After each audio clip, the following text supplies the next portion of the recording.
ठंड में गरीब बहू के मायके वाले आए अमीर ससुराल।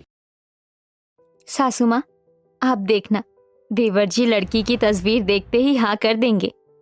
तेरे मुंह में घी शक्कर काव्या बहू, ऐसा ही हो।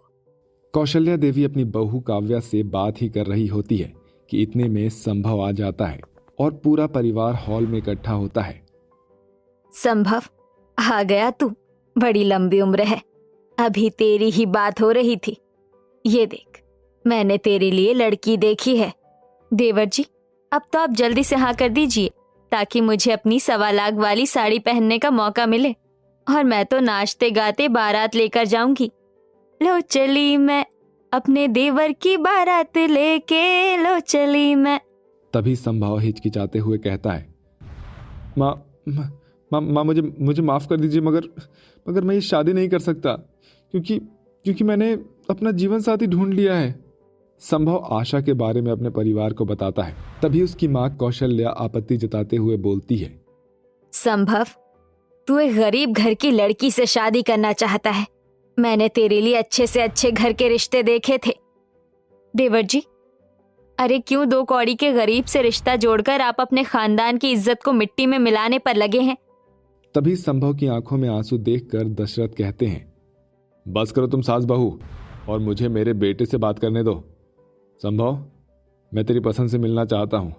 अगले दिन दशरथ अपने पूरे परिवार के साथ आशा को देखने आते हैं, जहाँ बड़ी महंगी गाड़ी जैसे उन गरीबों के द्वार पर लगती है। तभी सुलोचना और गोपी उठ जाते हैं और बूढ़ी हीरामणि कहती है, सुलोचना बहू, कौन है?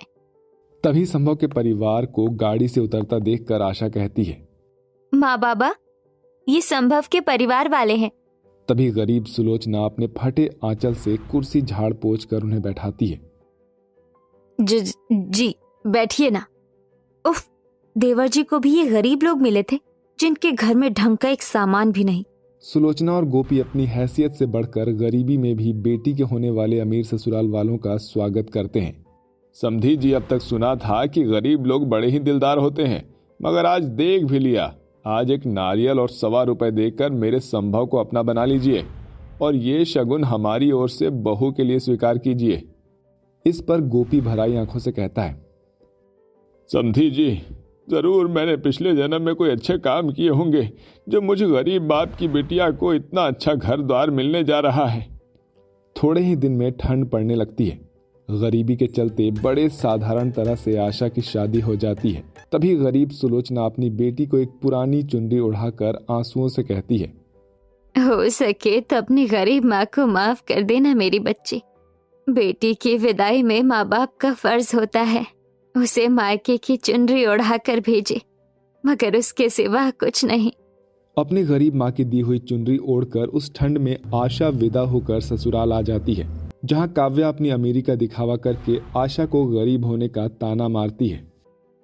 अरे रे, देखिए तो सासू माँ, मेरी गरीब देवरानी कैसे ठंड में ठिठुर रही है। उसके गरीब मायके वालों से हम ससुराल वालों को तो कुछ दिया नहीं गया। कम से कम अपनी बेटी को एक शॉल स्वेटर तो देकर भेजते। बेचारी आशा की आंखें भर आती है, मगर वो कुछ भी नहीं कहती। गुजरते दिन के साथ कड़कड़ाती ठंड पड़ने लगती है, जिसके चलते बर्फ के तूफान में गोपी का माटी का घर ढह जाता है और उस भीषण ठंड में आशा के गरीब मायके वाले बेघर हो जाते हैं। हे राम, ईश्वर भी सारे दुख सितम हम गरीबों पर ही क्यों ढाता है। ले देकर ये माटी का घर तो इस ठंड में हमारा सहारा था। अब हम कहाँ जाएंगे? चलो माँ, चलो ना, थोड़े दिन के लिए हम आशा दीदी के ससुराल चलते हैं।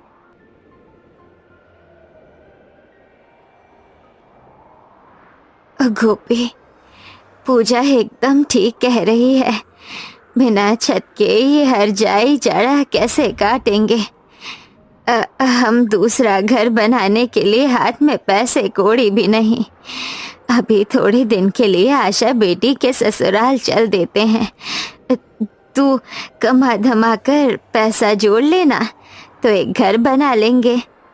इसके बाद आशा के गरीब मायके वाले अपनी गठरी सर पर लिए उसके ससुराल आ जाते हैं, जहां अपनी गरीब बहू के मायके वालों को देखकर उसकी सास कौशल्या मुंह टेढ़ा करके कहती है, अरे ओ आशा बहू, तेरे भीख मंगे मायके वाले यहाँ क्या करने आए हैं? अरे समधी जी, आप सब इस हाल में? तभी घर टूटने का दुख गरीब गोपी की आंखों से आंसू बनकर बहने लगता है और वो सारी बातें उसे बताता है। माँ, बाबूजी, आप लोगों पर इतना सब बीत गया। अच्छा हुआ जो आप यहाँ चले आए। तभी आशा की सास उसके गरीब मायके वालों को ताना मारते हुए कहती है, अब रिश्तेदार तो पूछने से रहे तेरे गरीब मायके वालों को बहू, तो फिर इनको दिखाई दिया होगा बेटी इतने बड़े घर की बहू हो गई है तो वहीं चले। कौशल्या के ताने आशा के गरीब मायके वालों के दिल में कांटों की तरह चुभ जाते हैं। माँ, पिताजी, दादी, पूजा, आप सभी यहाँ बैठिए। तभी आशा की सास और जेठानी का मुंह बना देखकर बेचारे गरीब मायके वाले जमीन पर ही बैठ जाते हैं। माँ, पिताजी, आप सब ये जमीन पर क्यों बैठ गए? सर्दी लग जाएगी। नहीं नहीं बिटिया, हम यहीं पर ठीक हैं। आशा, शायद तुम्हारे गरीब मायके वालों को इतने महंगे सोफे पर बैठने की आदत नहीं होगी। अपने गरीब मायके वालों को ठंड से ठिठुरता देखकर आशा रसोई में आकर चाय बनाने लगती है। मेरे मायके वाले पहली बार आज मेरे ससुराल आए हैं। एक काम करती हूँ, चाय के साथ थोड़े समोसे भी बना देती हूँ। पूजा को समोसे कितने भाते हैं।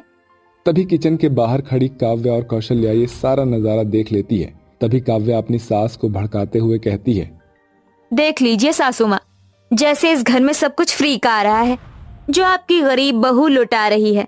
कहीं ऐसा ना हो कि इतनी खातिरदारी पाकर इसके गरीब मायके वाले हमारे ही घर में जमे रह जाए।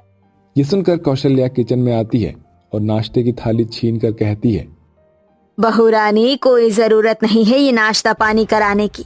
एक तो तेरे गरीब मायके वाले मुंह उठाकर बेटी का अमीर ससुराल देखा नहीं कि चले आए। जरा भी शर्म नहीं आई उन्हें। हमने उन्हें अपने घर में जगह दे दी, वही बड़ी बात है। दरवाजे के बाहर खड़ी सुलोचना ये सब कुछ सुन लेती है। देखते ही देखते रात हो जाती है और आशा अपने अमीर ससुराल वालों को खाना बनाकर खिलाती है, जिसके बाद आखिरी में बचा हुआ खाना अपने गरीब मायके वालों को दे देती है। फिर जैसे ही बारी सोने की आती है तभी मम्मा, नीनी आ रही है। अले ले, पलक को नींद आ रही है। चलो मैं तुम्हें सुला लेती हूँ। अगर इस गरीब के मायके वालों को यहाँ से भगाना है तो इन्हें तकलीफ देनी होगी। कहीं ऐसा ना हो कि आशा अपने गरीब मायके वालों को हीटर में सुलाए। एक काम करती हूँ, हीटर उठाकर अपने कमरे में लेकर चली जाती हूँ। रात भर ठंड में ठिठुरेंगे तो सुबह तक अपने आप चले जाएंगे। काव्या जलन से हीटर उठाकर अपने कमरे में लेकर चली जाती है। तभी आशा डरते सहमते अपनी सास से पूछती है, माँ जी, मैं अपने मायके वालों को कौन से कमरे में सुलाऊं? कौन से कमरे में सुलाने का क्या मतलब है? यहीं हॉल में सुला दे। माँ जी, बिस्तर तो है नहीं, कालीन बिछा तो है। इतने ठंड भरे मौसम में से एक अकेले पतले दुबले कालीन पर कैसे नींद आएगी उन्हें? अरे भाग्यवान, घर में गेस्ट रूम भी तो है। फिर तुम बहू के मायके वालों को इस तरह से यहाँ क्यों सुला रही हो? देखो जी, मैं जो कह रही हूँ सही कह रही हूँ। अगर बहुरानी के मायके वालों को औकात से बाहर बढ़ाकर खातिर भाव करोगे तो ठंड तो क्या, हमेशा के लिए यही जम जाएंगे। ये सुनकर आशा के गरीब मायके वाले वहीं पर सो जाते हैं। ऐसे ही दिन बीतते हैं। अपने ससुराल में अपने गरीब मायके वालों की इतनी बेइज्जती होती देखकर आशा को बहुत बुरा लगता है। फिर एक दिन पलक बिस्तर में बैठी हीटर सेंक रही होती है कि तभी शॉर्ट सर्किट होता है। तभी ये देखकर सुलोचना कमरे के अंदर दौड़ती है और पलक को गोद में उठाकर बाहर आ जाती है। कमरा धू धू करके जलने लगता है। डर के मारे पलक रोने लगती है। रोते नहीं बिटिया, देखो तुम ठीक हो। छोड़ो मेरी बेटी को, गरीब कहीं की। तुम्हारी हिम्मत कैसे हुई मेरी पलक को अपनी गोद में उठाने की? एक तो अपना मिट्टी का घर छोड़कर बेटी के ससुराल में अमीरी के मजे करने आ गए हो। मम्मी, आंटी को मत डांटो, उन्होंने मेरी जान बचाई है, वो बहुत अच्छी है। पलक काव्या को सारी बातें बताती है, जिसके बाद वो शर्मिंदगी से भर जाती है और हाथ जोड़कर सुलोचना से माफी मांगती है।